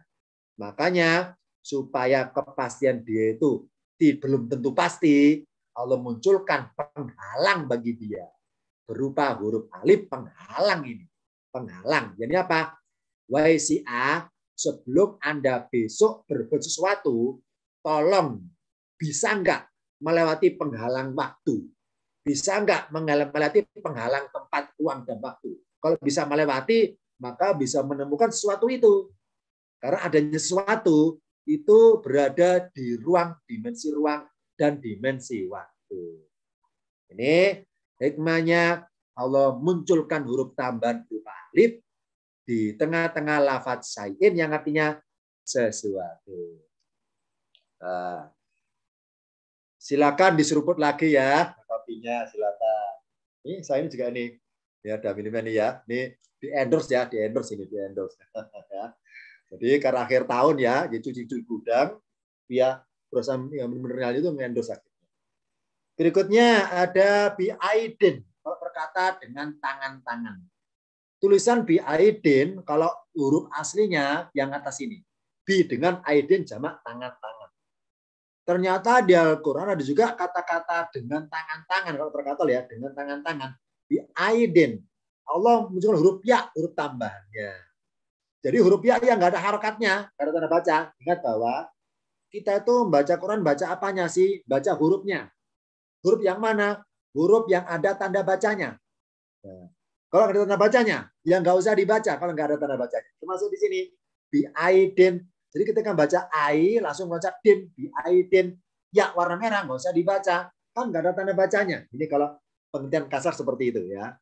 Biaidin. Jadi membaca bawah ini, biaidin. Ya-nya double, sama dengan di atas bacanya. Biaidin. Dalam hal baca sama. Tapi kenapa ditambahkan ya di sini akan kita ungkap di sini. Apa hikmahnya? Kata-kata biaidin yang harusnya ya-nya cuma satu, Allah munculkan ya berikutnya yang saya beri warna merah di sini. Kita buka catatan pada tampilan berikutnya. Tepatnya saya ambil dari surat Adz-Dzariyat 47.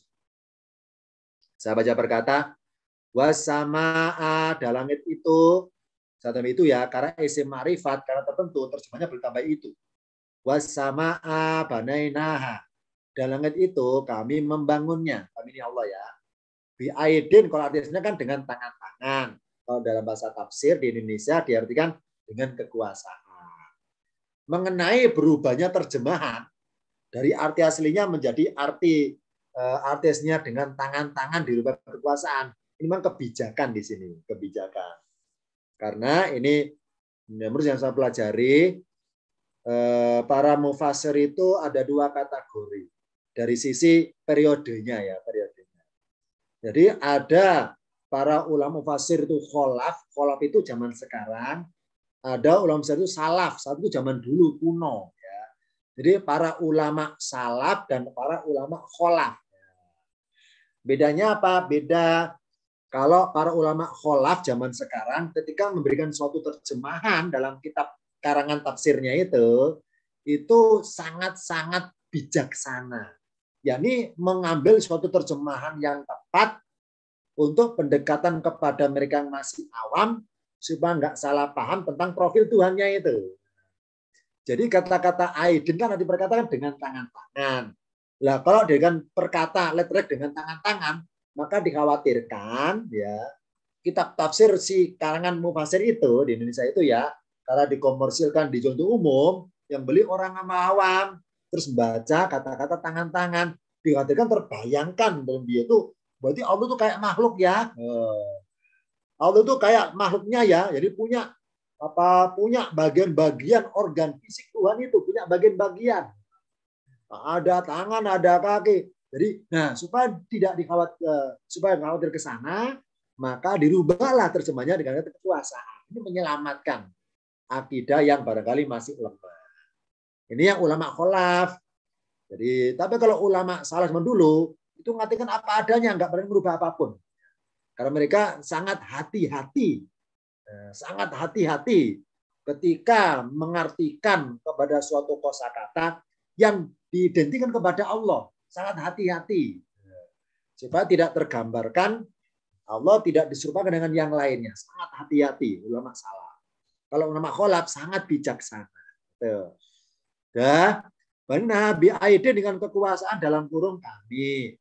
Wa inna dan sungguhnya kami la musiuna la itu sungguh arti bahasanya benar-benar musiuna kalau berkatakan orang-orang yang rawonun ya jamak. Karena kami ini enggak dijamakkan langsung aja seperti fil kata kerja meluaskan dalam kurungnya.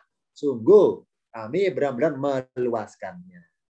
Di sini kata aidin oleh Allah tetapan huruf ya tertulis tapi enggak terbaca ya. Lingkaran kecil ini bukan sukun loh ya. Ini kode bahwa tertulis tapi terbaca. Kalau gitu ya ini apa fungsinya?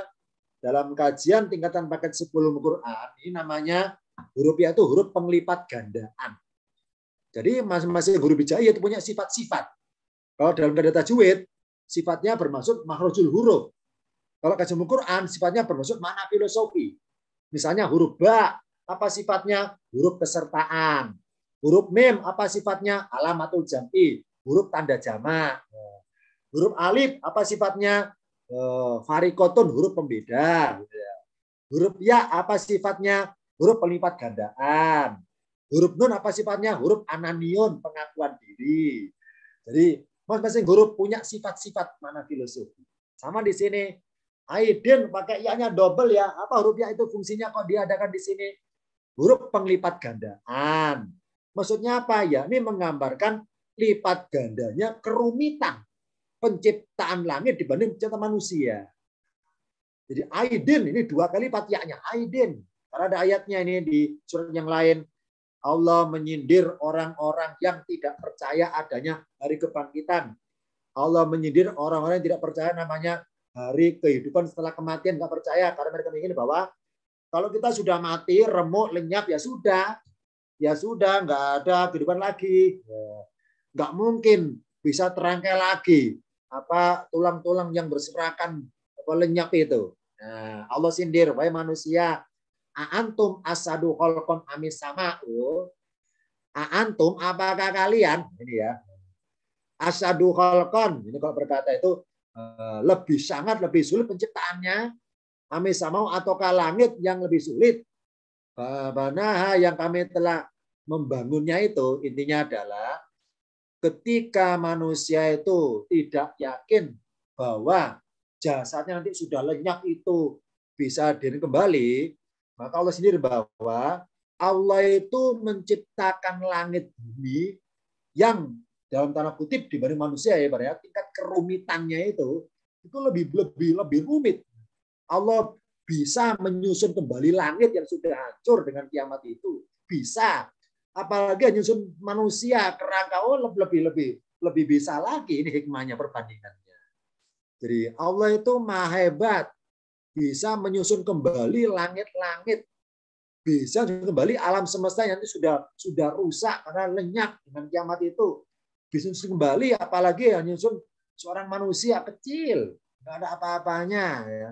Antum asadu kholqon gitu. Jadi ini ya manusia untuk kehidupan kembali manusia itu nggak rumit, ya. Kecil, bahkan itu kecil, nggak ada kesulitan bagi Allah, intinya ke sana. Jadi di sini dengan dipakai inisial ya-nya double sebagai perbandingan bahwa Allah menciptakan langit bumi alam semesta itu ibaratnya proses penciptaannya ataupun bobot ciptaannya itu lebih besar dibanding sekedar menciptakan manusia kecil, nggak ada apa-apa yang itu kecil sepele ibaratnya. Ini contohnya ya perbandingan seperti itu. Oh berarti ada hurufnya ya lipat gandanya kerumitan kalau manusia loh ya penciptaan alam semesta atau langit dibanding manusia itu sendiri. Terbukti Allah nyuruh bahwa kamu melihat langit ya di goiri amatin nggak ada nggak ada tiangnya, langit nggak ada tiangnya, gimana bisa terapung ya ini ya ini. Jadi para ilmuwan masih tanda tanya sampai sekarang belum tahu bagaimana tiangnya langit itu. Oh berarti manusia sekarang sudah berhasil mengungkap dirinya sendiri lewat pelajaran biologi, lewat pelajaran kedokteran sudah diungkap bagaimana organ fisik manusia, bagaimana dalamnya, bagaimana tubuhnya sudah diungkap. Sedangkan mengungkap langit belum selesai. Jadi ilmu manusia belum nyampe ke sana. Oh berarti lebih rumit penelitian tentang langit daripada penelitian tentang diri manusia sendiri. Ini hikmahnya dengan ya-nya diadakan bermaksud sebagai penglipat gandaan kerumitan penciptaan langit dibanding penciptaan manusia tersebut. Ini contoh kata aidin ya-nya double. Setelah lagi terakhir, Ustaz lama amat nggak selesai nih. Ya terakhir nih itu dari jauh itu di jendela itu bagian juru kunci. Ustaz ini kuncinya udah pegang ini. Ya entar lagi tenang. Ini ngomong di pesantren ya. Ngomong di pesantren ini, pesantrennya anak yatim, pesantrennya kaum duafa, tentu penuh barokah. Mumpung di pesantren ya. Kita ini libur akhir tahun pesantren ini ya. Syukurlah ya. Akhir tahun kita sempatkan diri ngumpul di sini. Di ruang kelas virtual pesantren Manilul Ilmi ya. Mumpung ini. Afain 3 kata aslinya a ditambah fa ditambah in. Ya, afain sama dengan di bawah bacanya. Afain. Jadi i langsung meloncat nun. Afain. Karena ya-nya nggak ada harakatnya, jangan dibaca di seret panjang. Afain. Salah malahan. Ya adalah huruf tambahan. Artinya apa lafadznya? Urutan mengartikannya fa dulu, baru mundur ke kanan. Maka apakah jika? Ingat bahwa dalam kaidah tarjim Quran kata demi kata, itu arah terjemahnya tidak harus kanan ke kiri. Karena terbalik. Dari kiri ke kanan. Nah, kapan terbaliknya? Ada kaidahnya. Ada kaidahnya ya. Ini kalau ada kata sambung, didahulukan. Kalau ada fiil, kata kerja, cari mana pelakunya. Kata terjemahannya, pelakunya sebut duluan, baru kata kerjanya. Ini kaidah terjemahannya. Sama di sini, afain, apa artinya? Apakah, maka, jika. Bukan gitu, tapi fa dulu. Maka, apakah, jika. Ini. Nah, ya. Ini contoh terjemahnya. Afain dengan yang atas huruf asli, dan afain ada tambahan ya. Sama artinya, maka, apakah, jika. Dan kita ungkap, apa hikmahnya Allah tambahkan huruf ya pada lafaz in yang artinya jika. Tepatnya surat Al-Imran 144. Bentar ya, saya lihat atas dulu ya, di dinding. Oh, ruang kerja ada jam dinding di atas ya. Ada jam dinding, ada kalendernya lagi. Al-Imran 144, saya baca berkata. Ini ayatnya turun di Madinah, bermaksud sindiran. Sindiran kepada orang di Madinah yang mereka termakan isu. Isu tentang apa ya ibaratnya itu meninggalnya Rasul di perang Uhud ya, karena ada isu disebar ya. Wa ma Muhammadun, dan tidaklah Muhammad dalam kurung itu illa Rasul, kecuali seorang Rasul. Titik berhenti. Jadi ada para sahabat itu ketika dengar Rasul meninggal, itu mereka merasa nggak percaya, nggak mungkin masa Rasul meninggal. Namanya Rasul kan harus sakti, harus kebal, nggak mungkin meninggal gitu, nggak mungkin umurnya pendek. Ya. Jadi mereka yang tidak terima kenyataan bahwa Rasul meninggal itu apa protes ibaratnya, nggak mungkin. Jadi Rasul dianggap seperti maaf ya seperti malaikat. Jadi apa? Ibaratnya nggak mati-mati, ibaratnya kebal senjata, ibaratnya sakti mandraguna dan sebagainya. Rasul Allah bilang sini bahwa Muhammad itu seorang rasul, orang biasa. Apa rasul? Utusan. Berarti apa? Hidupnya Muhammad adalah atas nama dinas. Apa dinas? Tugas menyampaikan. Lah kalau tugas selesai ya sudah balik pulang. Balik pulang. Makanya ketika ada peristiwa haji ya, ketika Rasul di Arafah, ya di Arafah ya, Arafah ini para mufassir memberikan penafsiran bahwa ada suatu ayat turunnya di Arafah berbunyi al yauma akmaltu lakum dinakum. Nah, ketika itu turun di Arafah bahwa intinya bahwa Allah bilang, "Oh, dari ini aku sempurnakan agama kalian." Nah, ketika para sahabat dengar itu turun di Arafah bahwa Islam sudah lengkap ajaran yang disampaikan pada Allah ke bumi, ada para sahabat senang. Apa senangnya itu? Berarti kita sudah hatam Islam kita. Ada yang senang seperti itu. Ternyata ada yang sedih. Apa sedihnya itu? Melihat Rasul.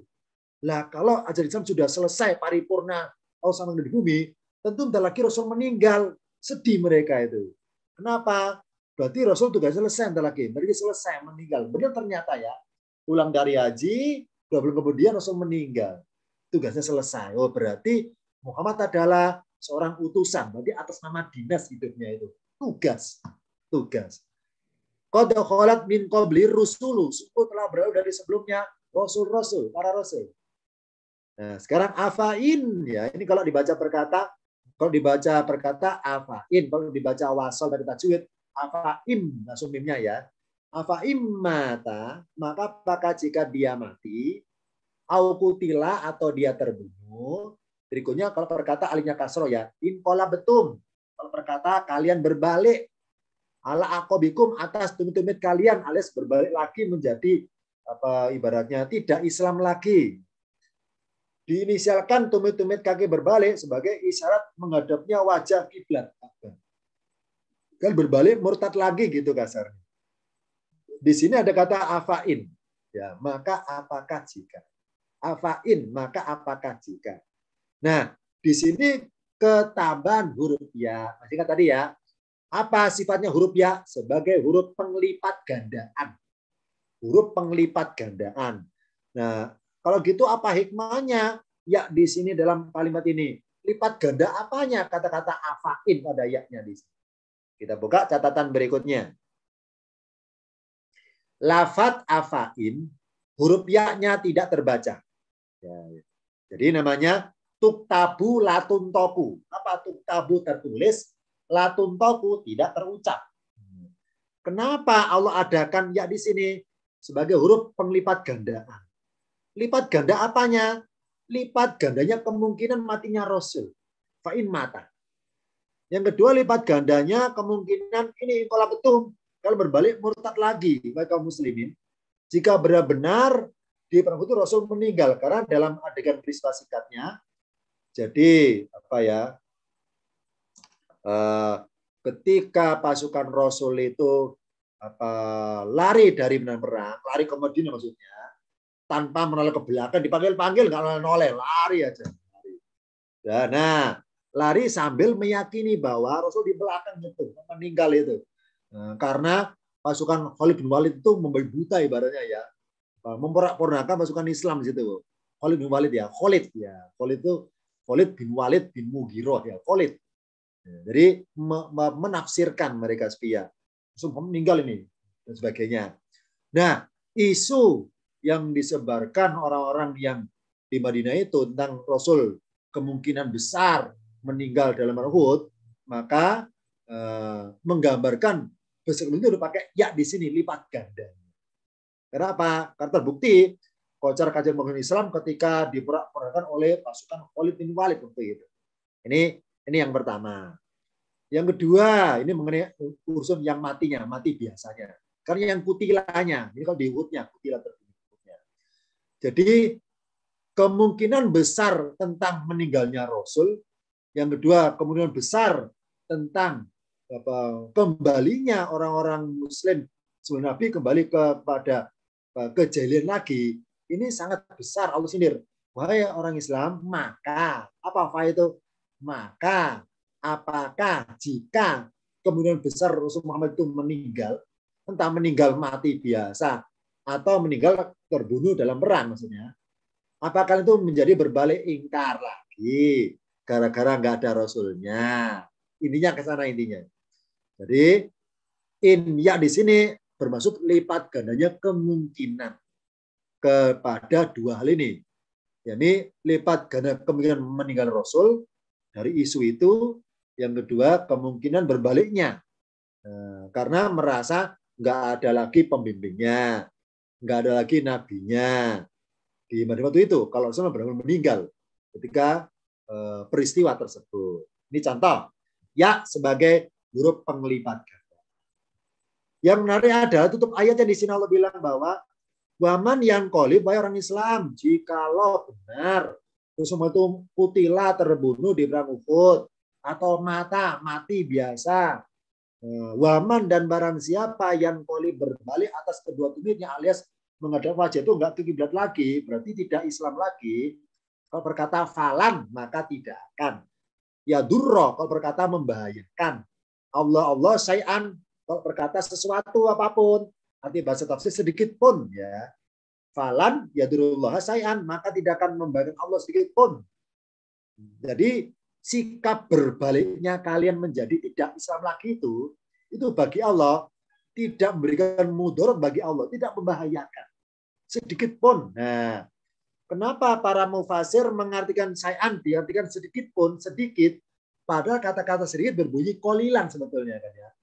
Kenapa nggak pakai kolilan? Jawabannya adalah dalam bahasa di Al-Quran, kata-kata kolilan itu bermaksud jumlah. Kolilan sedikit. Kalau banyak kathiron. Nah, dengan Allah isyaratkan dalam kalimat ayatnya pakai kata syai'an, yang meskipun diartikan sedikit, tapi pakai kata-kata syai'an, bermaksud bahwa kalau berbunyi kolilan, itu kesannya bahwa, misalnya sarubah ya, falan yadulloha kolilan. Kalau berbunyi kolilan, maka berkesan bahwa ada sesuatu perbuatan manusia yang akibat perbuatan itu menimbulkan kemudaratan bagi Allah. Nah sekarang berapa jumlahnya? Kalau banyak ya banyak. Kalau dikit ya dikit. Jadi ada. Sesuatunya ada. Tapi kena kepada Allah itu kolilan. Sedikit saja yang kena. Sisanya nggak kena. Kalau bunyi kolilan kesannya ada sesuatunya. Nah, di sini dengan pakai kata syai'an, maka berkesan bahwa jangankan jumlahnya, wujud sesuatu itu nggak ada.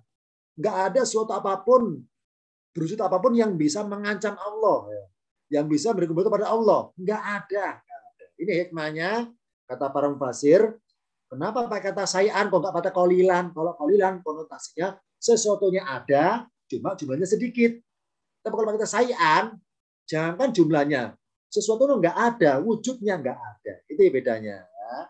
Tapi terjemahannya pakai kata-kata qalilan terjemahannya. Sedikit pun, jadi sedikit pun berwujud sesuatu apapun. Ya, maksudnya. Berarti berbaliknya imannya orang-orang Islam ketika ditinggal nabinya itu, atau keingkaran atau pengingkaran atau kekafirannya orang-orang manusia ketika nggak ada itu, bagi Allah itu nggak pengaruh apa bagi Allah, nggak pengaruh. Ya. Jadi nggak membuat Allah itu menjadi dirugikan oleh akibat perbuatan manusia itu, enggak seperti itu. Namanya falan yadullah say'an. Ini hikmahnya.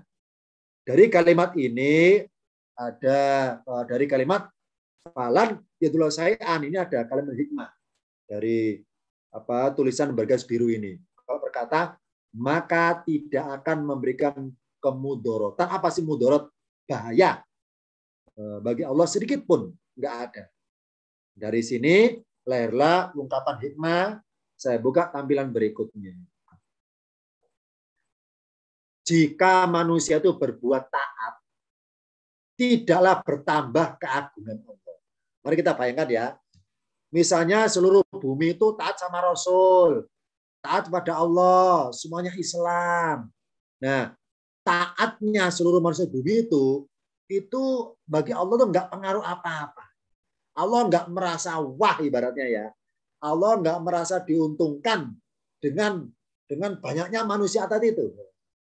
Allah itu nggak kayak makhluknya. Kalau kita kan seperti ini ya, misalnya ya, saya punya follower banyak ya. Nah, suatu ketika saya kalah saingan dengan netizen yang lain ya, misalnya sama YouTuber yang lain. Saya kalah saingan, saya kenapa? Semua berarti pindah mendukungnya.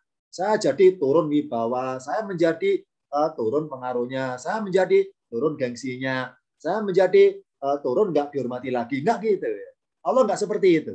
Jadi taatnya manusia itu tidak membuahkan hasil kepada Allah, tidak menambahkan bagi Allah suatu keagungan, tidak.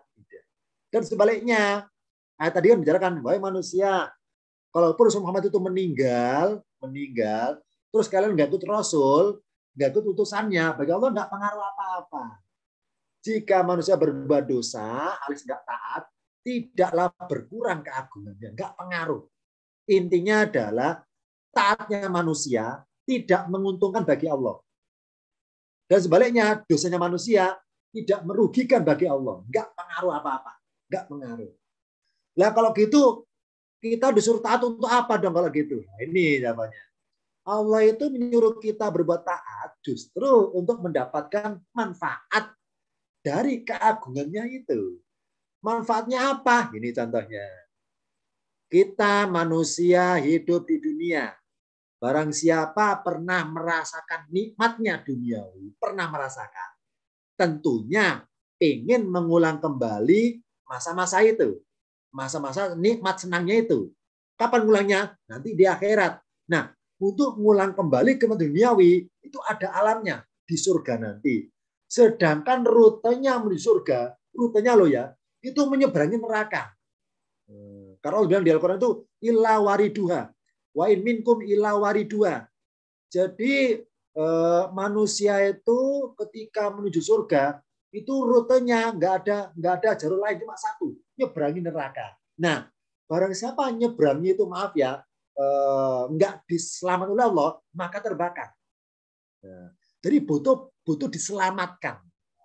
Butuh diselamatkan. Ini barang siapa taat kepada Allah, maka di akhirat Allah perlakukan beda. Berupa apa perbedaannya? Ya ini karena di dunia taat, maka mendapatkan manfaat dari agungnya Allah itu. Allah ngasih rahmat berupa penyelamatan nyebrang neraka supaya sampai ke surga. Sedangkan mereka nggak taat, ya rugi sendiri. Nggak dapat perlakuan beda dari Allah. Ini hikmahnya. Oh berarti Allah itu nyuruh manusia taat adalah untuk nasib manusia sendiri ketika dia itu beruntung. Apa beruntungnya itu? Tertolong, terselamatkan ketika menyeberangi neraka untuk menuju ke surga. Karena rute surga cuma satu, lewat nyebrang neraka. Nah, nyebrang butuh bantuan, butuh penyelamatan, butuh pertolongan. Nah, butuhnya itulah. Maka Allah memberikan manfaat dengan bagainya itu. Bersiapa akrab maka diperlakukan beda. Ini hikmahnya. Oh, berarti ayat tadi itu kalaupun benar Rasul meninggal di perang Uhud, terus para sahabat atau orang Islam itu kemudian pesimis, jadi orang Islam lagi karena nggak ada pembimbingnya sebagainya, balik agama kejahilian lagi, bagi itu nggak pengaruh apa-apa. Jadi yang rugi sendiri tentunya. Ini hikmah dari ayat tadi, falan yadurullaha say'an. Tidak akan sedikit pun memberikan suatu kerugian, kemudorotan bagi Allah tentang berpalingnya manusia tersebut. Jika manusia berbuat taat, tidaklah bertambah keagungan Allah. Jika manusia berbuat dosa, tidaklah berkurang keagungan Allah. Allah sudah sempurna dengan sifat-sifatnya, sudah sempurna. Jadi ibaratnya itu Allah sudah punya sifat maha pengampun sebelum manusia berbuat dosa. Ya. Jadi Allah sudah punya sifat maha pemberi rahmat sebelum manusia minta. Allah sudah punya sifat maha penerima tobat sebelum manusia bertobat. Ini apa hikmahnya? Oh, berarti barang siapa berbuat dosa, kok nggak tobat-tobat, maka kesannya rugi sendiri manusia itu, tidak memanfaatkan Allah yang penuh tobat itu. Rugi sendiri, nggak memanfaatkan kemauan Allah sudah sempurna di situ. Ini contohnya. Dari kalimat ini sebagai isyarat ayat tadi, falan yadurullaha syai'an. Sekarang kesimpulannya tentang huruf-huruf zaidah atau huruf tambahan. Ini kesimpulan ya, terakhir. Ada kaidah paling mendasar dalam ilmu Quran, tingkatan paket 10. Ziyadatul mabni tadulu ala ziyadatil makna. Ya, ini apa? Penambahan mabni, penambahan bina atau model dalam satu lafaz. Itu menunjukkan adanya penambahan makna. Karena kekuatan lafaz, karena kuatnya makna. Contoh kan, syai'in sesuatu. Kok ketambahan ya? Syai'in yaknya double. Maka lebih kuat lagi maknanya itu tentang syai'in. Itu maksudnya. Contoh lagi, sohibun ada alifnya. Sohibun nggak ada alifnya. Lebih kuat lagi penekanannya. Jadi penambahan suatu huruf pada suatu lafaz itu menguatkan maknanya. Nah, karena kita bicara mengenai penambahan huruf tentang huruf tambahan, maka ini saya kutip dari pelajaran ilmu nahwu. Nahwu tapi nahwu hati ya. Hati, memanage hati pakai nahwu. I'rabnya nahwu di sini. Jadilah dirimu isim.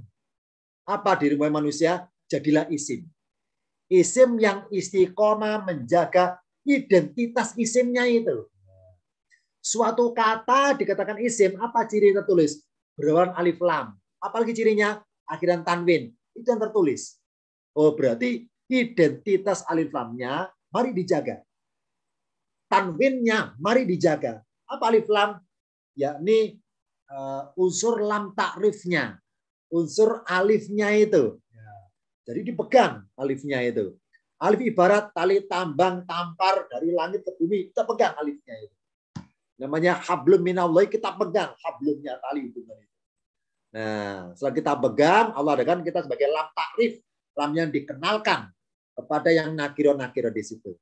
Jadi ada identitas alif lamnya, kenal Tuhannya maksudnya. Yang kedua, kalau kita tuh cirinya isim sebagai tanwin, apa tanwin itu asing. Maksudnya apa? Jadi mari kita tuh merasa asing, mengasingkan diri dari sekitar kita. Maksudnya apa? Gini, meskipun kita itu sedang ngumpul sama orang banyak, mari kita tuh asing dari urusan mereka, asing dari dunia mereka. Jadi tetap kita merasa berdua dengan Allah terus, meskipun sedang berada di tengah-tengah orang umum. contoh paling nyata. Tadi kisah tadi Rasul dan Abu Bakar dalam Gua Thur, ya. Ketika berdua dalam Gua Thur, guanya didekati orang Quraisy Mekah, mau digeledah gua itu, Abu Bakar gemetar, ibarat gemetar ya, takut ketahuan. Rasul tenang aja, Rasul tenang aja, Rasul tenang. Ya Bakar, la tazan, tenang aja, jangan khawatir. Allah bersama kita. Kenapa Rasul kok tenang? Abu Bakar kok gelisah? Sederhana jawabannya. Rasul Muhammad status isimnya itu istiqomah. Ini apa? Alif lamnya kuat. Yang kedua, tanwinnya. Apa tanwin itu? Ketika Rasul sedang berdua sama Abu Bakar, ya, Rasul mengasingkan diri dari kondisi Abu Bakar. Abu Bakar merasa khawatir. Abu Bakar merasa was-was. Nah, suasana was itulah Rasul mengasingkan diri dari Abu Bakar. Rasul dekat pada Allahnya. Rasul tenang, tenang. Ini. Mari kita itu mengasingkan diri dari sini kita. Yang keadaan kita itu dalam itu mengkhawatirkan. Contoh ya, misalnya zaman sekarang ada orang takut, ada orang khawatir, ada orang was-was. Mari kita itu mengasingkan diri rasa was-was sendiri. Jangan ikut-ikutan was-was gitu maksudnya. Jangan ikut-ikutan khawatir. Mari kita asing dari itu. Jadi apa? Dekat kepada sumber kekuatan. Nah, Rasul balik kepada Allah di Gua Thur ibaratnya. Berdua, merasa berdua dengan Allah. Nah, makanya tenang. Abu Bakar enggak tenang. Ini contohnya. Jadi Rasul sebagai isim istiqomah menjaga identitas isimnya. Ada unsur alif lamnya dan juga ada unsur nakirohnya dijaga. Ya. Yang kedua, jadikanlah amalan fi'ilmu yang istiqomah. Menjaga identitasnya. Apa sih fi'il biasanya? Fi'il pasti ada fa'ilnya. Fi'il pasti ada fa'ilnya. Ya, namanya fi'il ada identitas. Berapa pelakunya? Maksudnya apa? Mari kita segala amalan kita itu ya ingat bahwa segala amalan kebaikan kita itu hakikatnya ada fa'ilnya. Siapa pelakunya? Hakikatnya Allah yang berbuat. Orang jatuh saya tolong. Allah berbuat lewat tangan saya. Oh berarti mari kita itu jangan gampang mengakui diri bahwa tadi itu amalan kita supaya nggak muji-muji diri. Masalah bahwa bersyukurnya bahwa alhamdulillah ya Allah engkau telah gerakkan saya. Engkau pakai sebagai alat untuk menolong orang itu. Jadi ketika ada orang jatuh, dalam tanda kutip ya, Allah berencana menolong orang itu. Nah, Allah punya rencana itu, Allah memilih dari hamba ini, memilih kita untuk diikut sertakan dalam perbuatan Tuhan yang mulia itu. Yaitu apa? Menolong. Maka bersyukurlah kalau jadi orang baik. Kenapa? Karena berarti kita itu diikut sertakan dalam gawe besarnya Allah menolong orang itu. Allah kan mulia-mulia terus. Oh berarti barang siapa berbuat suatu amalan dan selalu sadar bahwa fa'ilnya adalah Allah, bukan dirinya. Itu namanya menjaga istiqomah pengakuan. Berarti segala kebaikan Allah yang berbuat. Ya, bukan kita, identitas pelakunya. Nah, kalau dua-duanya istiqomah ini kita jaga, maka Allah tambahkan huruf-huruf ziyadah. Huruf ziyadah. Contoh misalnya loh ya, misalnya ketika saya kerja keras, saya dapat hasilnya sukses. Ini contoh salah ya.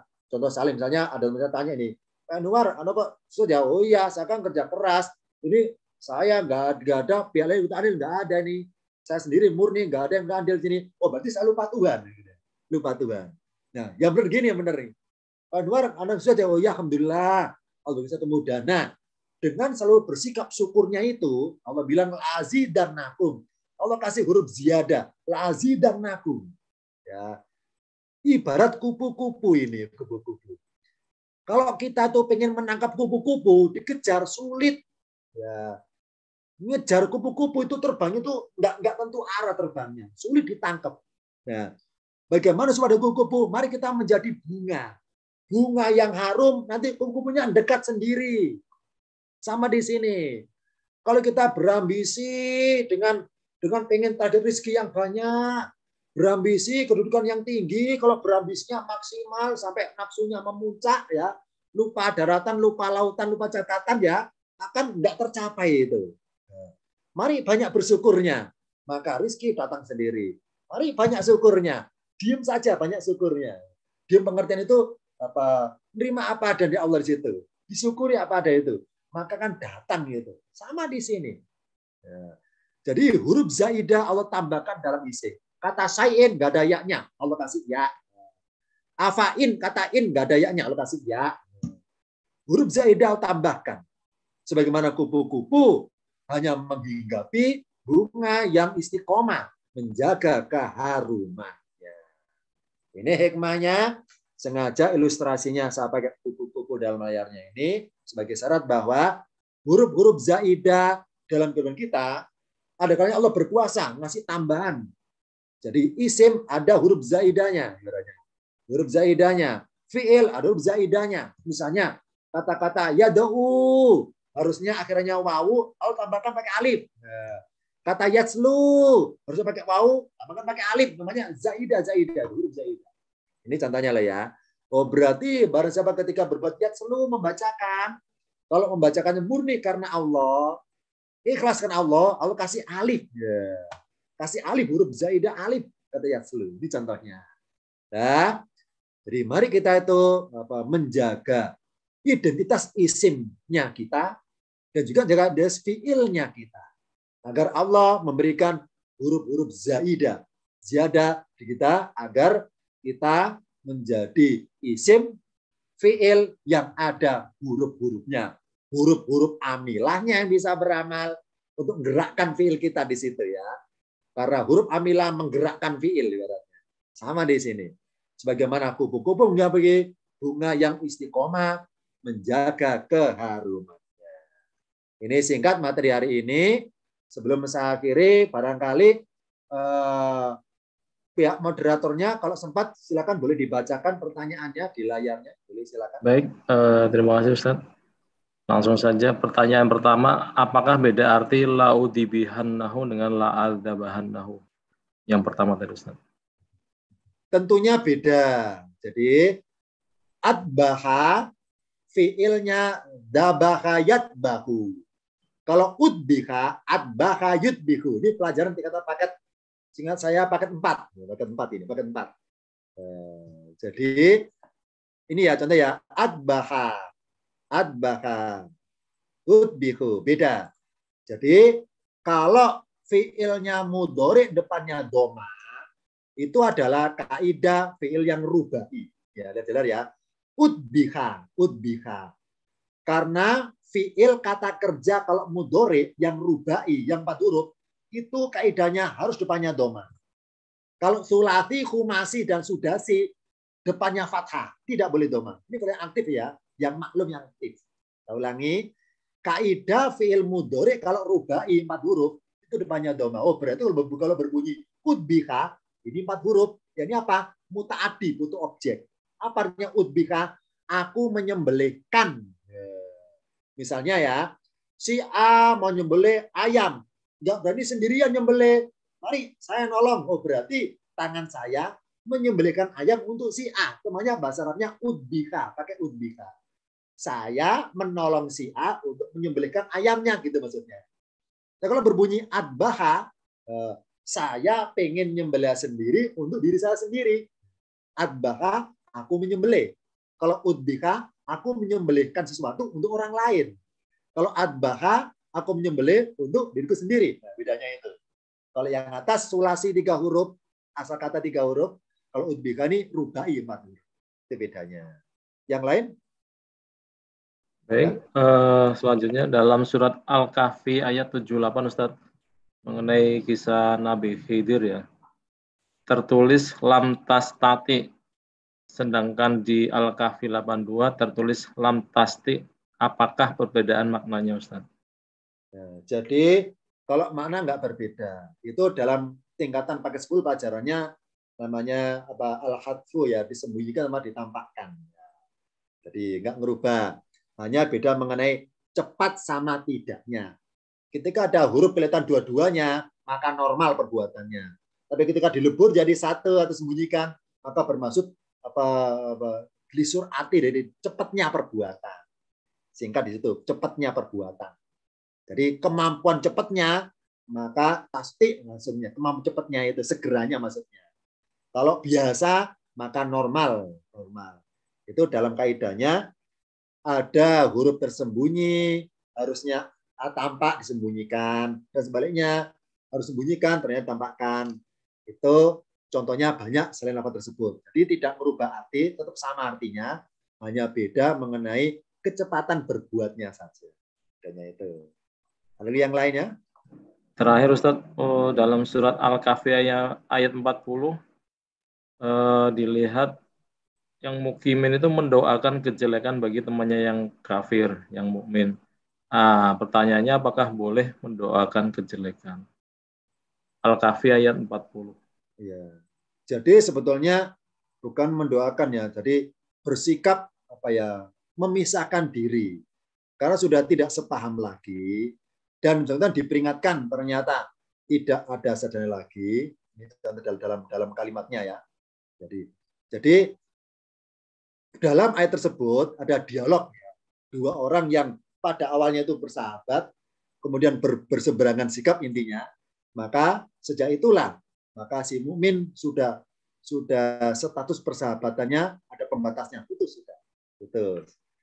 Nah, kemudian ketika dia mengucapkan suatu penghargaan kepada si A, ketika diingatkan atas sebagai sahabat nggak mau serius juga, maka ya sudah terserah akhirnya.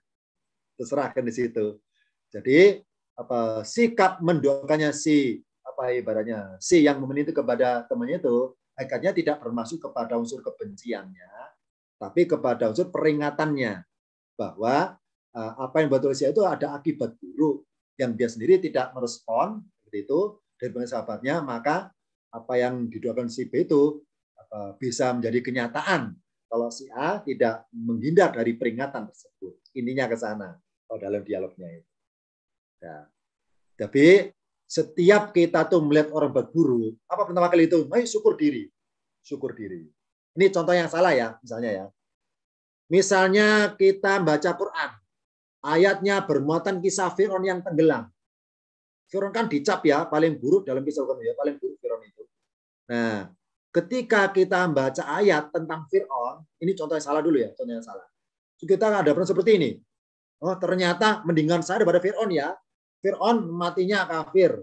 Fir'aun nggak nyembah Allah. Saya masih nyembah. Mendingan saya daripada Fir'aun. Nah, ketika merasa mendingan saya daripada Fir'aun, itu kalau bahasa menurut saya, itu benih-benihnya ujub. Rasa ujub itu muncul berarti.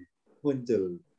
Ya, karena maaf ya, iblis itu suka banding-bandingkan diri dengan orang lain. Dirinya lebih mending daripada yang lain. Nah, kalau gitu gimana baiknya komentarnya? Ketika kita ngelihat buruknya Fir'aun dalam suatu ayat, mari kita bertanya, Allah alhamdulillah sampai detik ini saya tidak seperti Fir'aun dan aku berlindung kepadamu dari perbuatan seperti Fir'aun. Makanya ada kata-kata naudzubillahi min dalika. Jadi pas kita ngelihat TV ada adegan perbuatan buruk, jangan di komentarnya. Oh buruk ya, oh sesat ya, neraka, kafir sebagainya, jangan gitu. Mari gini komentarnya, ya Allah, lindungi kami, lindungi saya, lindungi keluarga saya dari perbuatan seperti itu. Kenapa minta perlindungan? Karena kita nggak tahu besoknya kita apakah seperti itu, kita nggak tahu. Selama kita masih hidup, maka potensi seperti mereka bisa kita niru. Karena setan dengan berusaha goda kita supaya niru kayak mereka. Jadi, maka dari itu, doa yang paling baik pas kita ngeliat orang buruk, yakni mari kita doa, ya Allah lindungi saya dari perbuatan seperti itu. Jangan doanya marah pada dianya, tapi marah diri kita. Ya Allah lindungi kami, semoga anak kami nggak kayak gitu, semoga keluarga kami nggak kayak apa yang di TV itu. Jangan doanya kepada orang buruknya itu. Ya Allah semoga dia itu kualat, semoga dia itu kena karma sebagainya. Ini doanya negatif pada dia, bukan pada kita akhirnya. Mari doanya pada kita saja. Ya. Berbunyi naudzubillahi min dalika.